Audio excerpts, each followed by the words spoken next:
મિત્રો, ભારતીય જનતા પાર્ટીના ભ્રષ્ટાચારના કારણે આખું ગુજરાત બદનામ થઈ રહ્યું છે.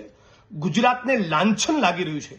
ગઈકાલે કોંગ્રેસ પાર્ટીના મારા સર્વોચ્ચ નેતા મલ્લિકાર્જુન ખડગે સાહેબે આ દેશની પાર્લામેન્ટમાં સંસદમાં મુદ્દો ઉપાડ્યો કે નરેન્દ્રભાઈ અને અમિતભાઈ આટલા બધા મર્દાનગીની વાતો કરતા હોય, આટલા બધા પાવરફુલ અને સ્ટ્રોંગ હોય, તો તમારા ગુજરાતમાં 1.3 લાખ કરોડનું ડ્રગ્સ છેલ્લા 1 વર્ષમાં જે પકડાયું એ પૈકીનું મોટા ભાગનું ડ્રગ્સ ગુજરાતમાંથી કેમ પકડાયું?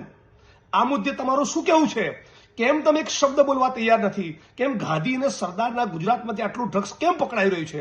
આ છતાં ભારતીય જનતા પાર્ટીના ગુજરાતના રાષ્ટ્રીય સ્તરના તમામ પ્રવક્તાઓ, તમામ સાંસદો, તમામ મંત્રીઓ ચૂપ. 8 ચોપડી પાસ ગૃહમંત્રી, રાજ્યના પોલીસ વડા, રાજ્યના મુખ્યમંત્રી તમામ ચૂપ. એટલે આ વિડીયોના માધ્યમથી હું ચેલેન્જ કરું છું અને સમગ્ર ગુજરાતની એક વ્યક્તિનું સમર્થન માંગુ છું કે આવો સાથે મળીને માહોલ બનાવીએ કે ગુજરાતની વિધાનસભા 16 ફેબ્રુઆરીથી શરૂ થઈ રહી છે. આ વિધાનસભામાં જ્યારે ગૃહ વિભાગની ચર્ચા હોય ત્યારે મારી અને હર્ષ સંઘવીની વચ્ચે એક લાઈવ ડિબેટ થાય અને એ ડિબેટનું જીવંત પ્રસારણ ગુજરાતના જન સુધી પહોંચાડવામાં આવે એટલે ખબર પડે કે 8 ચોપડી પાસ એ ડ્રગ્સના મુદ્દે શું કહેવા માંગે છે, એ ગુજરાતને શું બાહેધરી આપવા માંગે છે.